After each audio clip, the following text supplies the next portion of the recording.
Hello there, and welcome to episode 4 of the NPUK Podcast. My name is Leon, and I will be your host for today as we talk about the 35th anniversary of Metroid. This time we are joined by Kristen. Why don't you quickly introduce yourself a bit? Hello, I'm Kristen. I'm the head of Nintendo Belfast in Northern Ireland, which is not too many groups over here, so I'm happy there's a bit of representation. And our group's been going about 4 years now. We literally started a month or two before the Switch officially launched. So we were street pass Belfast for 1 month, and then it was changed. So well, you definitely started at the right time, I think, with the lead up to the Nintendo Switch. So that must have been quite fun. It was indeed. Fantastic. We also have some special guests today. First, there is Darren, who runs the biggest Metroid website in Europe, Shinesparkers. He's joined by Zack and Sebastian, who are both assistant directors to a rather spectacular Metroid fan project. Please note that today's episode was recorded on the 26th of July, therefore any relevant news announced after this date will not be mentioned in this episode.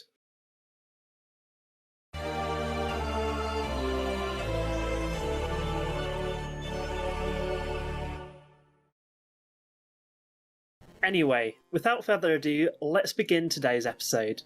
As we are celebrating 35 years of Metroid, I feel a good place to start would be to talk about what got us all started within Metroid. What was your first game? What made you get into the series? Let's start with Darren, shall we? Oh, thanks. Okay, well, I got into the series in 2004. And at the time, Metroid Prime had sort of given the series a resurgence, really. But at the time, I wasn't really interested in it, which is a bit blasphemous now, really. But it wasn't until my friend...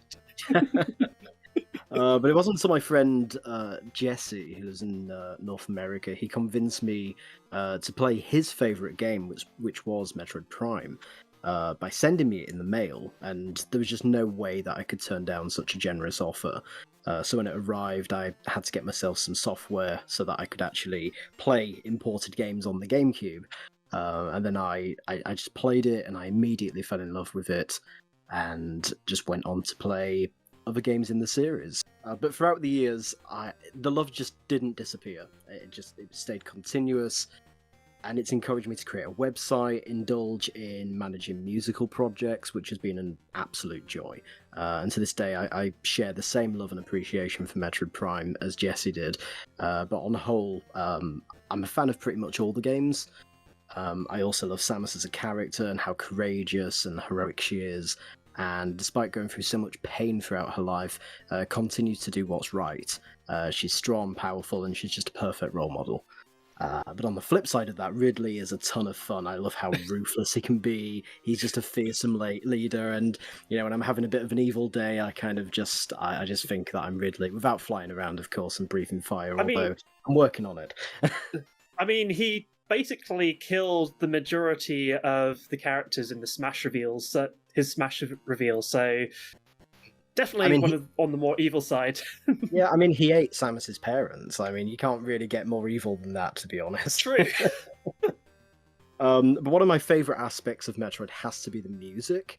I just absolutely love it. It's creepy, it's atmospheric, it really fits in with that alien feel that the games have. And it's just pretty awesome. It's incredibly inspiring. And I believe it to be the greatest video game series ever made. Quite a feat, isn't it? It really is. I definitely agree with you on that.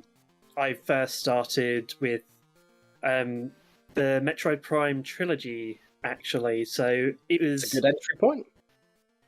I can't remember. It was either just before my birthday or just after my birthday. I had some birthday money to spare, and Metroid Prime Trilogy just came out, and I was in HMV just looking at some of the games, thinking, what am I going to buy, sort of thing. And I saw Metroid Prime Trilogy, and I looked at the box, I thought, oh, this kind of looks cool. So I decided to buy that. So I absolutely fell in love with it the moment Samus crash landed Did she crash land, actually? I can't remember. Or did she just land? She has a habit of crashing, doesn't she? I think she landed on that occasion because she landed. I'm thinking of Prime 2, aren't I? Yeah, well, she went through the atmosphere in Prime 2, and she kind of got stuck in the storm, didn't she, of Aoife? So, yeah. That's it. To be fair, though, it is more than 10 years ago, so memory's a bit dodgy, although I did play it last year on stream, so... Oh, well, then you have no excuse, I'm sorry. Pretty much, yeah. But yeah, so I completely fell in love with it from that point, and that then led me to play on other Metroid games. So I got introduced to Metroid Fusion thanks to the 3D Ambassador program, and honestly, that's one of my favourite 2D Metroid games so far. I'm sure Dread will completely blow that out of the water come October, though. But who wants to go next with their Metroid story?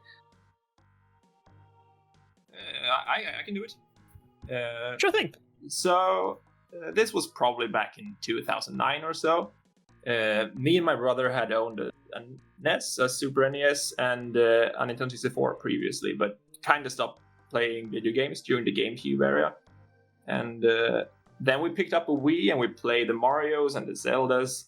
And then we realized that we never really tried anything outside of those, like, big money franchises for Nintendo. So we did some very, very light research, and before I knew it, I found myself at a GameStop holding 2 games.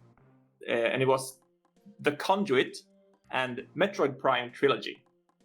And I was like, well, Metroid Prime Trilogy is more expensive, but it has 3 games, so I guess I can go with that. And to be honest, I think it's super valued. Yeah, and I have not regretted that choice. I mean, Metroid Prime Trilogy, I fell in love immediately. I started playing like a few days after I bought it and was immediately so immersed into the world. The whole series is just so immersive, I think. That's one of the greatest things about Metroid, I think. Like, the world building and the lore and the exploration. And the music, of course. Yeah, the music is just sublime in Metroid games. Yeah. And yeah, I've always loved collecting things. Collectathons like Banjo-Kazooie was a huge thing for me in the N64 era.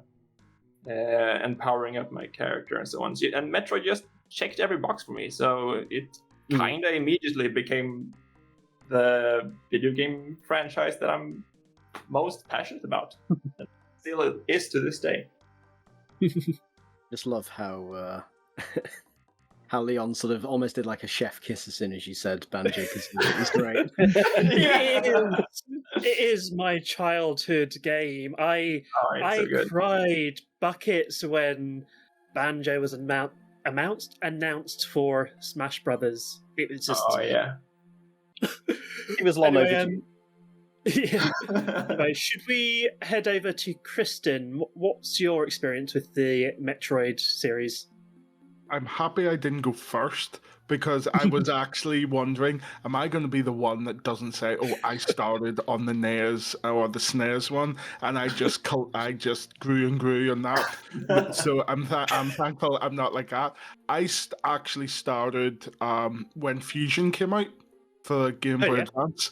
Game Boy Advance was the very first console, handheld, system that I actually bought with my own money. So it was like a very special one.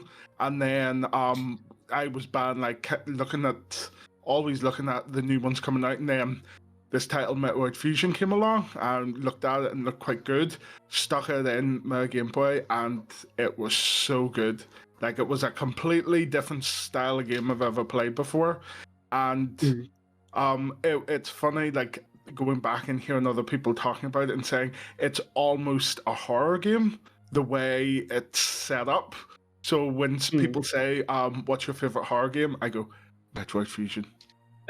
Because I am a big wuss when it comes to things. But the thing is, when that, SAX, isn't it, comes after you, you, like, it really does get the heart pumping as you're trying to get away. Could you say it builds up the dread? Yes, most definitely. And then because of the Metroid name, Corruption on the Wii came out, was the next one to come out.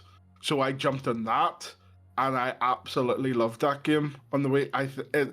If it wasn't for Super Mario Galaxy, that would have been my favorite game on the Wii. And it's like well in my top 10 games of all time. Well, I suppose when technically the Prime trilogy comes on one disc, you could technically stick that up there because it's like you said, it's stupid value. It is so good for what you get. And then I started like looking at the other ones. And although I haven't played a couple, I think I've almost played them all. I actually, when like the news report said that everyone's buying the Virtual Console ones on Wii U, I thought, well, I might as well mosey over and see what's there. And then Zero Mission, I never got a chance to play. So I'm actually working my way through it at the moment. Very good choice. Good game. Yeah. Yeah, definitely. But the silly thing is, you know the way like in old games you have to actually go and save it properly. I kind of got caught out numerous times thinking that it had saved, and then I had to go all the way back to go all the way forward. And it was an absolute pain in the rear end. At least on the Virtual Console, you have save states, so you can actually save and then start off exactly where you finish last. I learnt the hard way that that's actually a thing. So I was even oblivious to that. So, but yeah, I'm so happy with just playing the games, and it's just I suppose the term Metroidvania, like you know what you're getting into, and it originated with Castlevania, but I think Metroid has a certain charm that the other games don't have, unless like when you talk about, say, it's just jumped on my head, that one, you know, the bug one, the black and white. Nice. Hollow Knight. Hollow Knight, yes. Like they've all kind of like got their own styles, but you know fine rightly where it's inspired by. So I don't want to say any more because then I'll start talking about Dread. So I'll stop there and say it's like one of my favorite series, and definitely looking forward to the next one. I think we all are, aren't we? But last but not least, let's go to Zack. Yes. All right. So I was thinking about this while y'all are going on your own stories, and I was originally going to say Metroid Prime was the first game that I played for the Metroid series, which would have been par for the course, it seems. But I thought about it hard, and I realized that when I was a little kid, I played Metroid 2 Return of Samus. I wasn't good at it by any means, and I don't think I ever actually beat the game because I got stuck trying to figure out how to get out of like the first area. But that's all I can really remember about the first game. It was definitely creepy playing that as a little kid. But the game that actually got me into the series is Metroid Prime for sure, because I played that when I was in high school, probably. I can't remember exactly when I started playing that one. I just know that's probably my favorite out of all the ones I have played. And full disclosure, I've only played a handful of them, so. But yeah, I don't have much of an interesting story to go past that, though. I find it very interesting that you started with Metroid 2, though. That's a that's a rare thing to actually admit, because I don't know anyone that started with Metroid 2 actually in all the years I've spoken with Metroid fans. But it was a difficult game because you didn't have a map and it was in black and white, so very difficult to see where you were going. Yeah, I was about to say, I borrowed it from a friend, and like, so I never actually bought it myself or anything, but I was probably like 8 or 9 when I played it. But yeah, I was about to say earlier, when Darren was saying that's pretty hard, that I'd agree that not many of us are really good at it, probably. I don't know, maybe one of you are a Super Metroid super player. speak for yourself. I'm amazing at all of them. I've got to be. I played it recently Yeah, and it you wasn't do. great. I much preferred Samus Returns because it just Oh, yeah. it just made the whole game look beautiful. You know, it was such a joy to play. They really From this- expanded the worlds. It was also um, the game. It was also the game that introduced the Varia suit for the first time because it was the only way that True. they could differentiate between the different suits by having the big shoulder pads, and that was how the Varia suit was born. But you can also play it on, if you had it on a Game Boy Color or you had a Game Boy Advance, you could have it play in very basic limited colors, but it did make it a bit easier to navigate through. I remember, like, the Game Boy Color had some of the games would have sort of a deluxe edition to it. Did Samus Returns or Return of Samus have that at all, or is it just sort of upscaling? Let's say. In a German Nintendo magazine long ago, there was talk of this DX version of Metroid 2, but it never got released. I'd be very intrigued to see if that was ever in development. And I have actually, in just recent times, I have been trying to investigate that to see if there was any truth. But unfortunately, I've not found any leads on that just yet. But I feel like it would have been in development at some point. So if it wasn't sort of like what happened with Dread, where it went into development hell, and then all of a sudden we found like Samus Returns is what it came out to be. I doubt that though. But it'd still be interesting to look up though. I think it would have probably just been Metroid 2, but with color. Really, I think that's pretty much as it would have got. Yeah. Probably. Metroid 2 in Technicolor.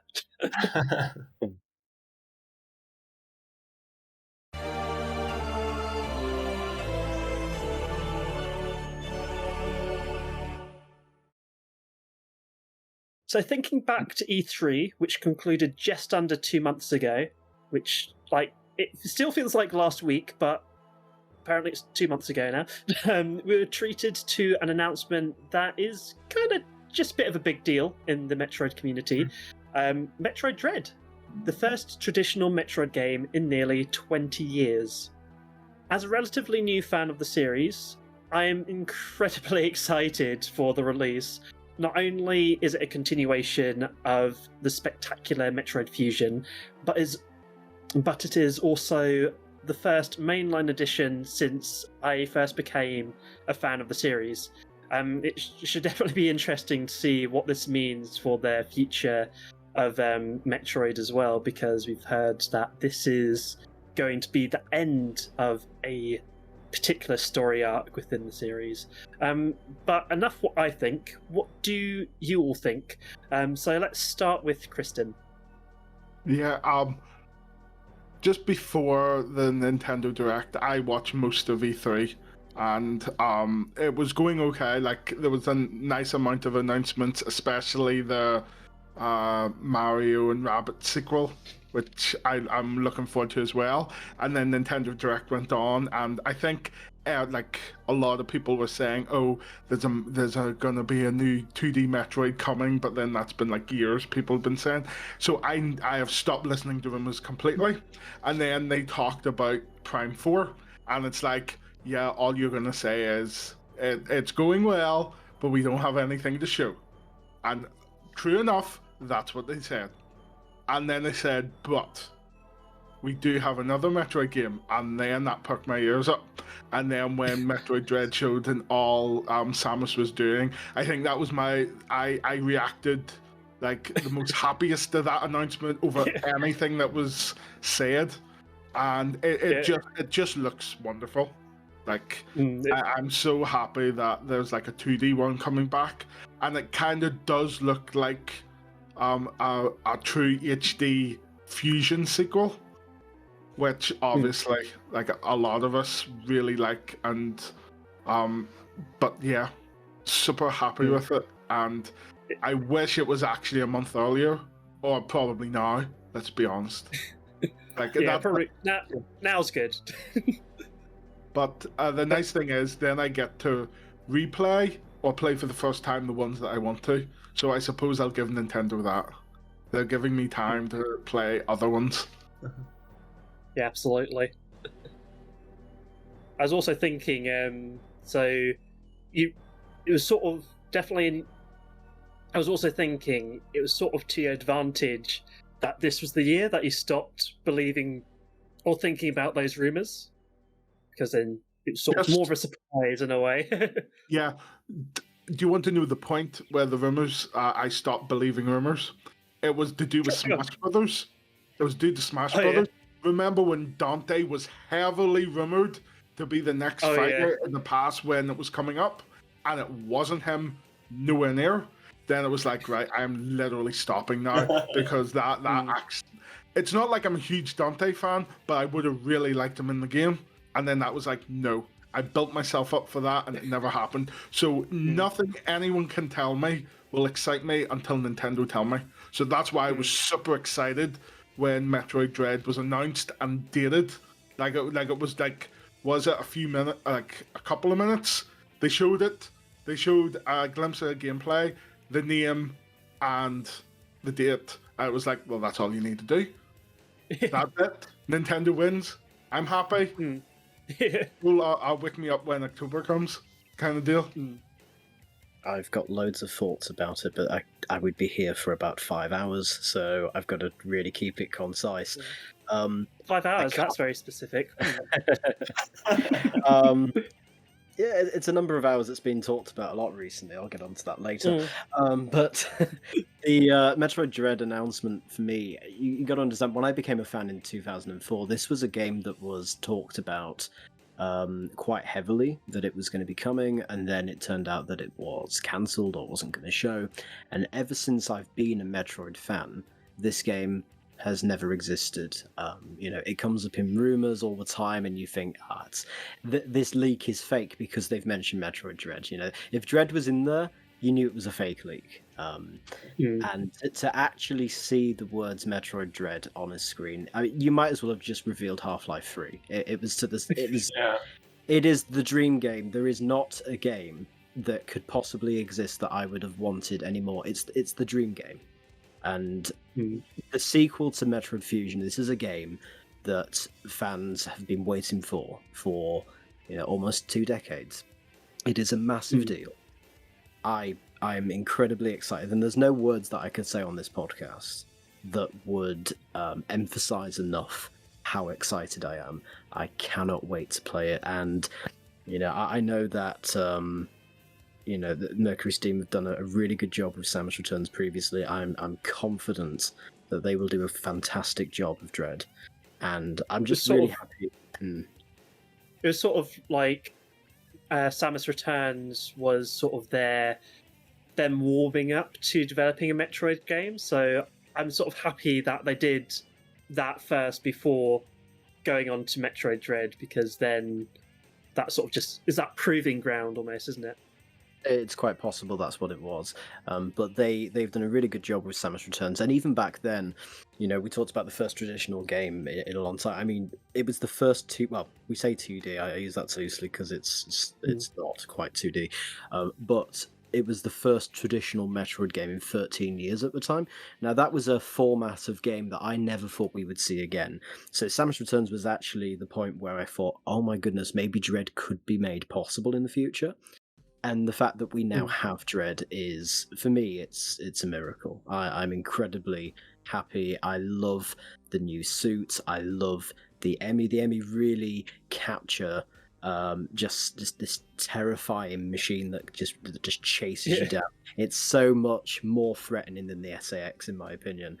And the fact that this planet has even more of these creatures around, I can't wait. I've really tried hard not to spoil myself, but every time there's like a new Nintendo report, I have to read every single part of it, and I need to know everything that comes out of this. I'm super hyped, and I know I'm not alone in that. And I think it's wonderful how Nintendo is really promoting this game and pushing this. It's not something that we're used to. So to actually see that being pushed so hard is fantastic. I hope that translates to sales. I hope that more people play Metroid as a result. and if that happens, then the future is very bright. And just quickly, just to talk about how it sort of brings the end of a series, of a story that's been 35 years in the making. That's quite that was scary. difficult. It is a little bit scary. I do wonder what the future is, and I'm kind of intrigued but also terrified what that means. I'm really looking forward to seeing how the story ends. I don't think it's going to be I don't think it's going to be something that people are probably going to like 100%. They're probably not going to be satisfied with whatever ending they have. All I can say is that I hope the animals survive. Because if they as long as the animals survive, then like who cares what happens to the Federation? And I would say Samus, but Samus is the one who saves some of the animals, so I hope she survives as well.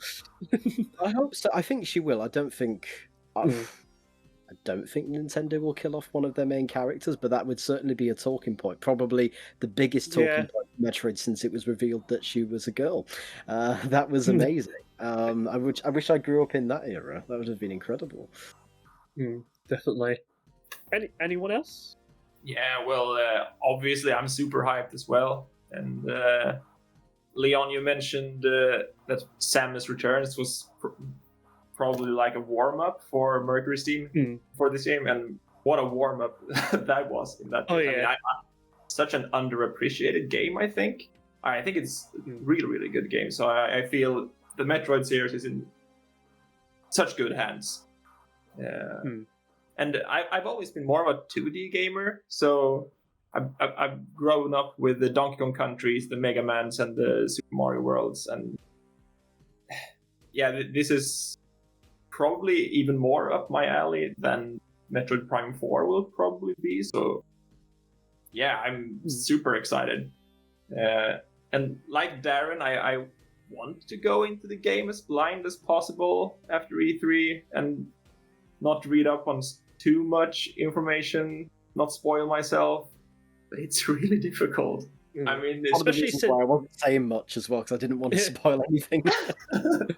It's like it's especially difficult because we've basically had this mega Metroid drought where we've had not a lot of new stuff coming from the series since Samus Returns, and even then, that was a remake of a game with. It did have some new content, but it had some new content. Yeah. But yeah, so obviously now that we've got this new game coming out, all Metroid fans and beyond are just wanting to find out more as soon as possible. So it's sort of brilliant in a way, but also try not to spoil ourselves too much. Yeah, it was really exciting to see a Chozo in the trailer. I don't think that's spoilers because it was in the trailer. But like that's super exciting. I think the cinematics looks amazing, and the new suit is great. And yeah, I mean, I want to play it as soon as possible. I have not been this excited for a game in a very long time. And it just looks so smooth. Like when the Nintendo Treehouse were playing a demo of it, live stream, just Samus's movements, and also I love the little extra bits as well. So when she goes against a wall, she'll like put a hand against it, which to like sort of stabilize herself or something like that. Like I just love those little added bits. And Zack, you're a bit quiet, so let's bring you in some more. Yeah, I'm about as excited as anybody else. I don't know when I'll be able to play it after it gets released because, I have a toddler and a baby on the way in October. Oh, congratulations. And my time, thank you. I think. You think? My time is already really thin, like between like my day job and music, and it's a rarity that I get to play games anymore. So I want to play it, and I'm glad that it'll be on the Switch because then I can carry it around with me and play it. But there's probably a 95% chance that my son's gonna steal the Switch from me every time I try to play it.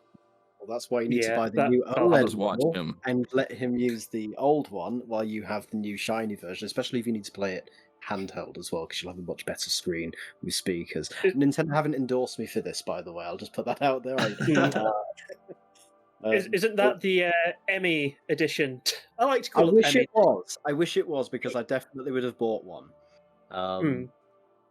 It's very coincidental that they're coming out around the same. Is it the same day? It's the same day. Mm-hmm. So it's a bit of a coincidence, I think.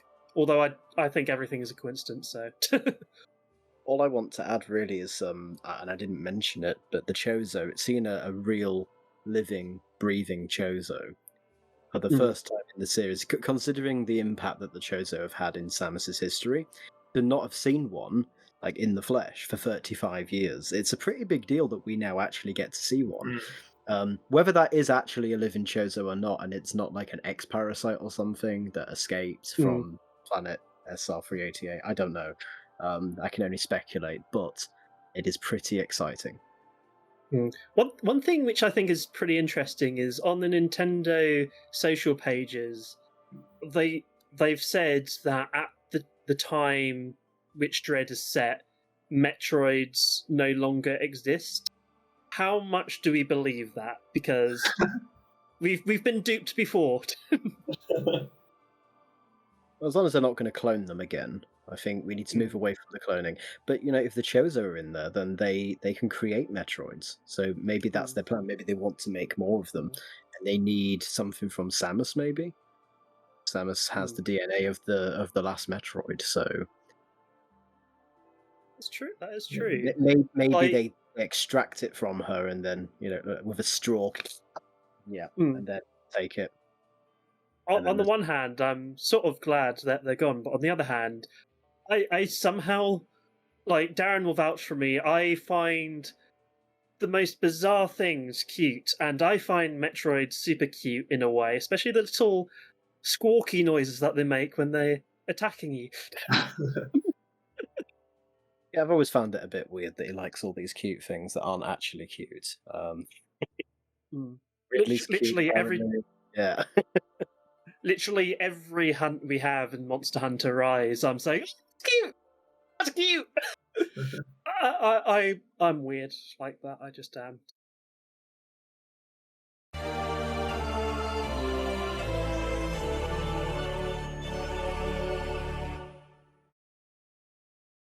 Before we conclude today's episode, for those of you who are listening, please check out the attached link.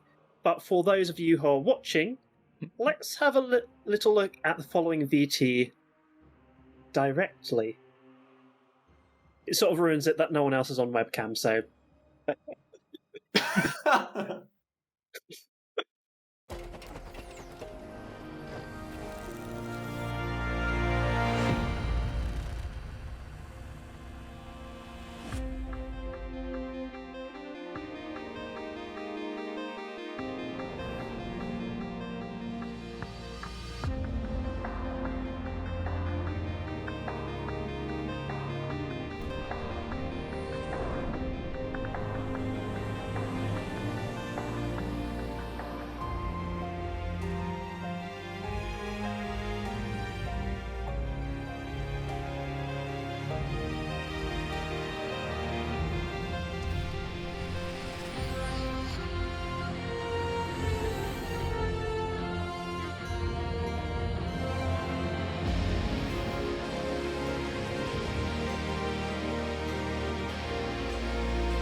every time I watch that trailer, it just sends chills down my spine, and I always have this little smile going on. It just sounds absolutely amazing.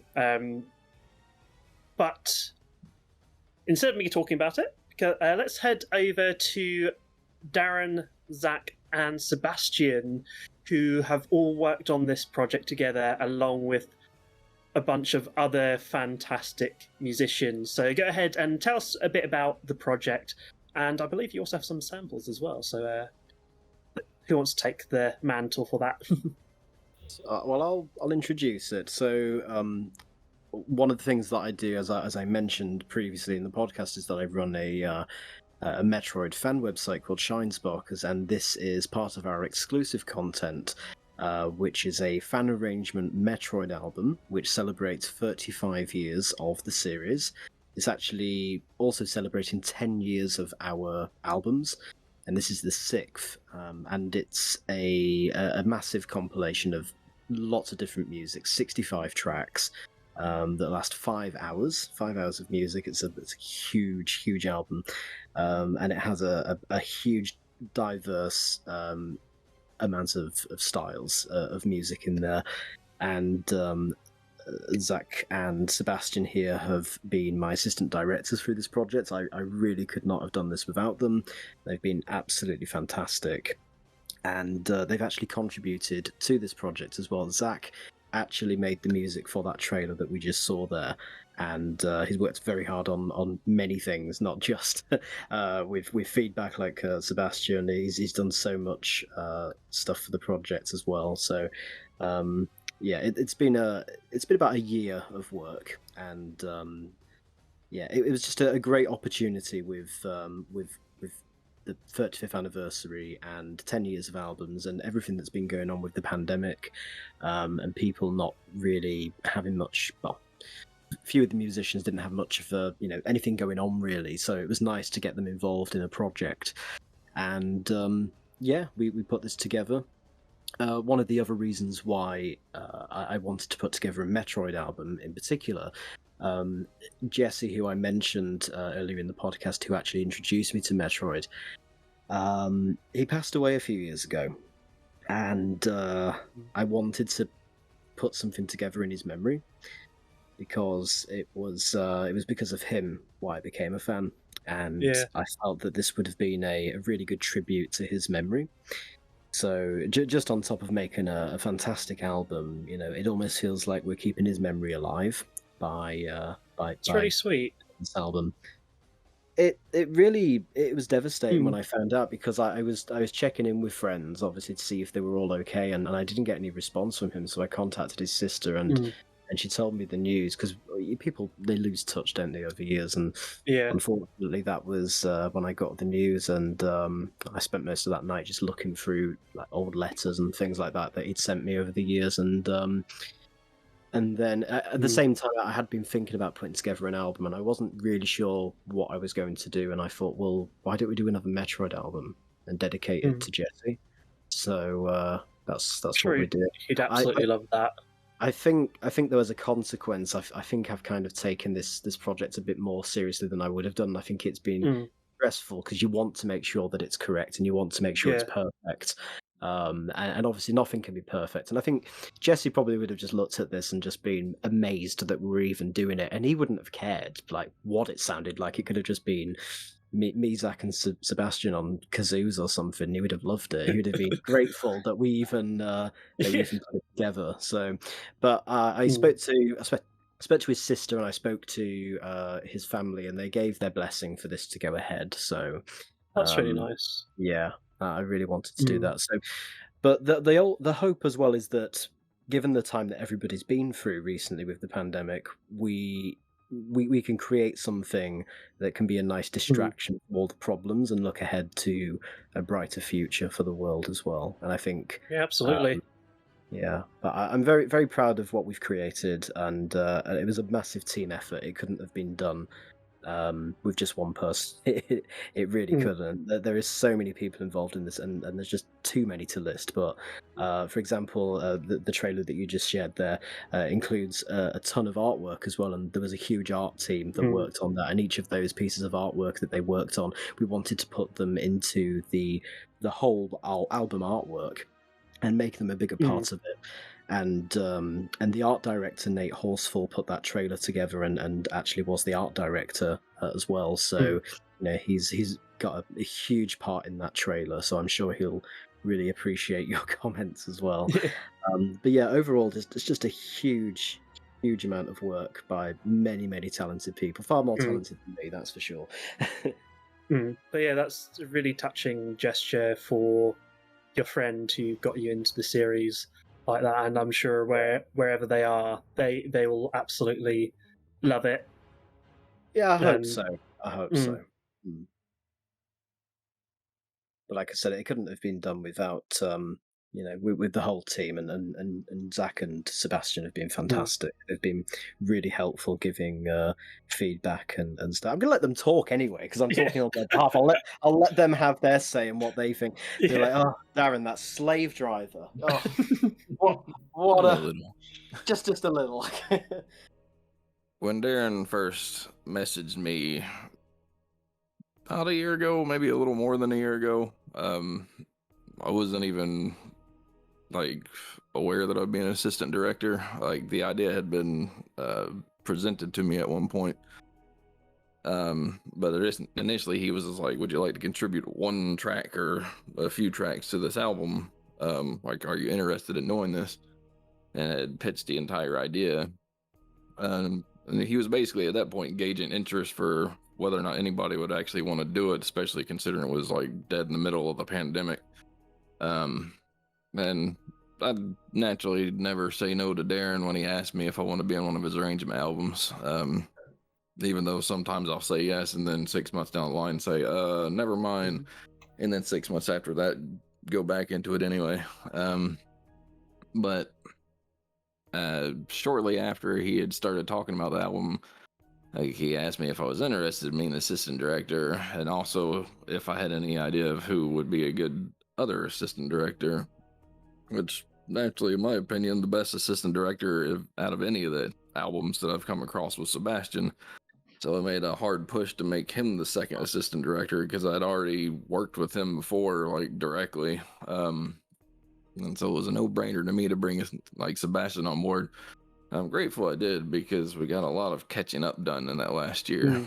Even with Darren, we caught up a lot because really after, I think, Harmony of Heroes, Final Smash, Sebastian kind of fell by the wayside, and I hadn't talked to him since then, really. And then the last time I talked to Darren was probably when Harmony of a Champion got released. So the whole thing was a great ride.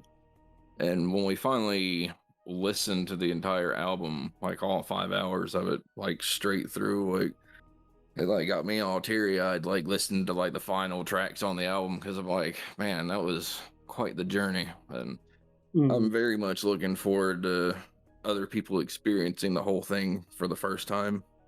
It's a pity I can't sit there and watch them listen to 5 hours of it, because I would never get anything done. But maybe we should do a big listening party with just a whole bunch of fans. That might be something. We're talking about doing something like that with the we're talking about doing something like that currently with the main team, with all the musicians, and giving them a chance to actually listen to it. And at the time of recording, nice. we're looking at maybe doing that at the end of the month, but it's still up in the air. We need to see. We've got the time. Want to make sure that as many people as possible in the team can hear it. So but a public one. There's only a couple of about a week and a half now. Actually, that time just flies by, doesn't it? Absolutely. It comes out, so yeah. But we are putting out daily previews, so we're gauging sort of the interest from those currently. Oh, you, Sebastian. I think I'm still a bit by your words earlier. Like Zack said, I joined the crew a little bit later than Darren and him. I was first kind of reluctant to have such a big role, because knowing from experience just how much effort you need to put into a project like this, how many countless hours of feedback and discussions and who should do what and when do we need this. I mean, it's a lot of work, but I agreed to make one track for the album, and I started working on it, and I just had too much fun. I hadn't made music for years, and I started working on this track, and I had a blast. And I kind of soon after just wrote to Darren that is there still room for an director? I want to have a bigger part in this. And after all these hours that we've spent, I mean, both Zack and I, we've made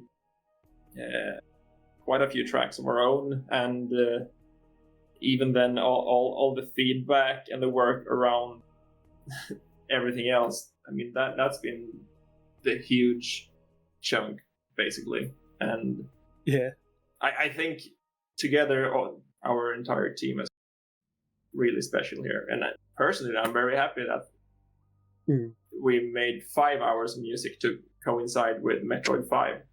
So. Oh yeah, that is a nice little touch, isn't it? Probably unintentional, but still nice nonetheless.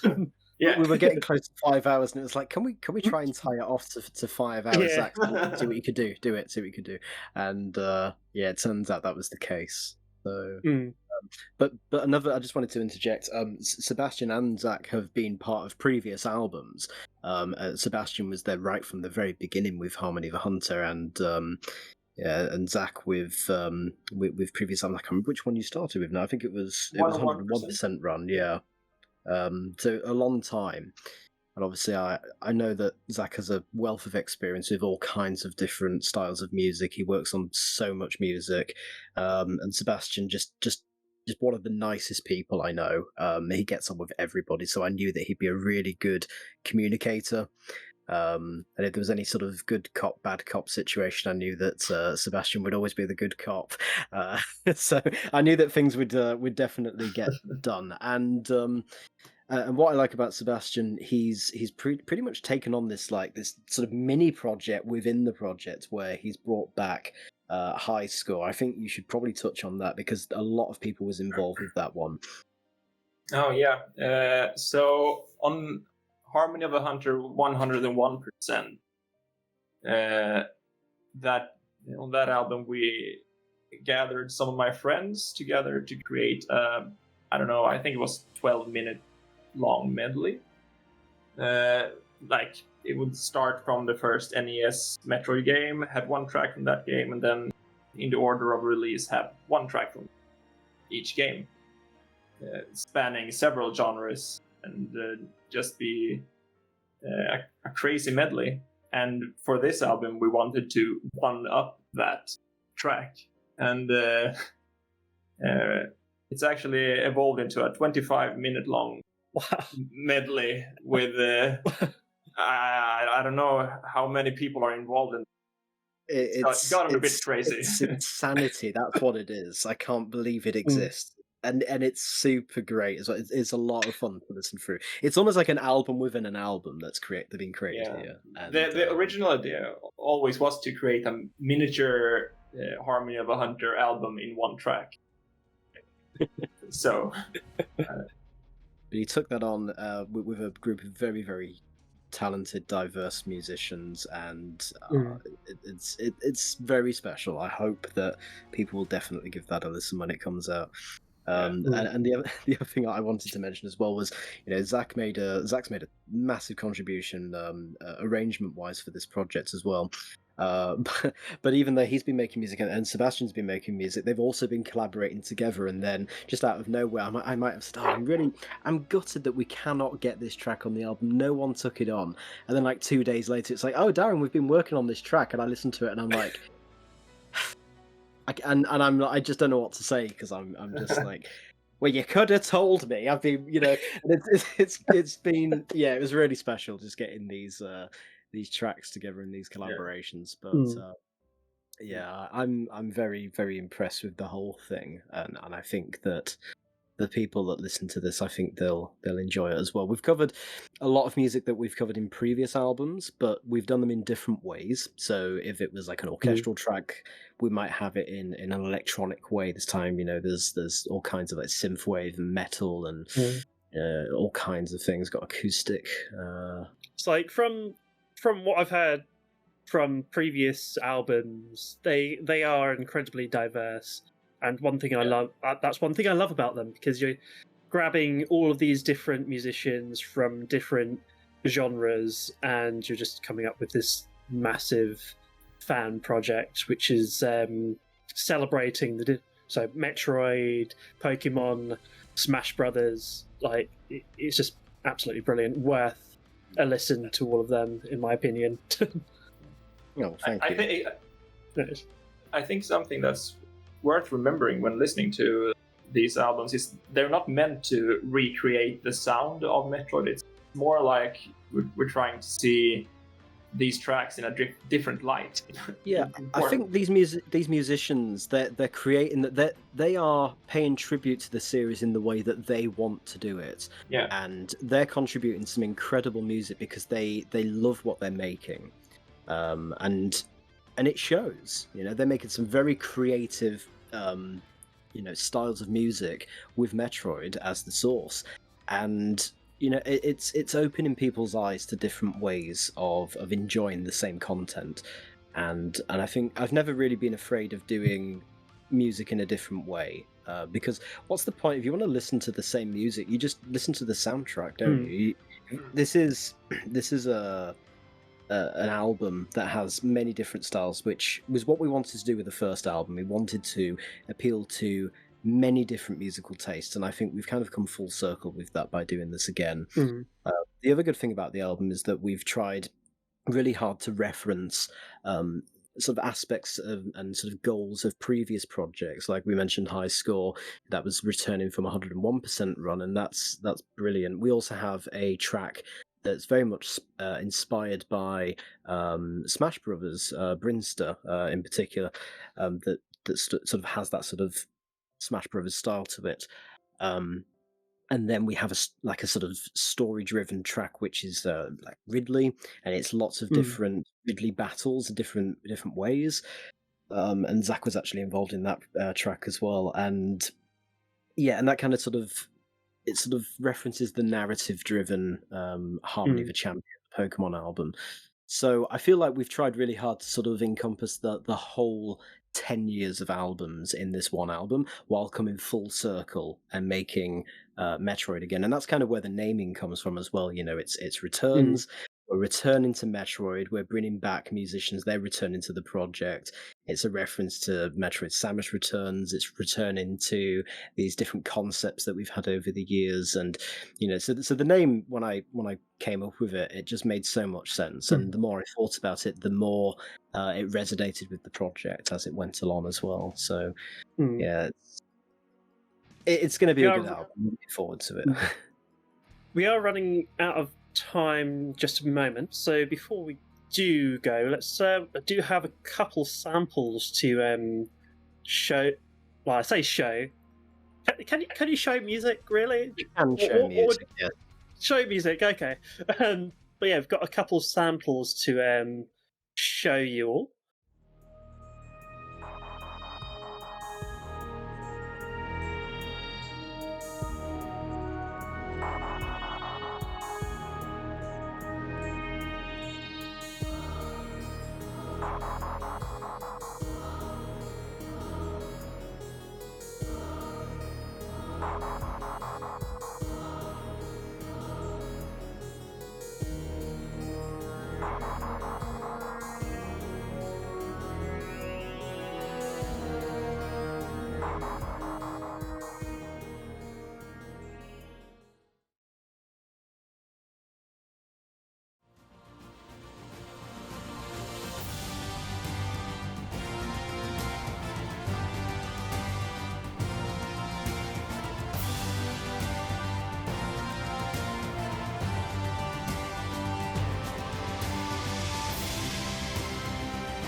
once again, absolute chills going down my body for all of them.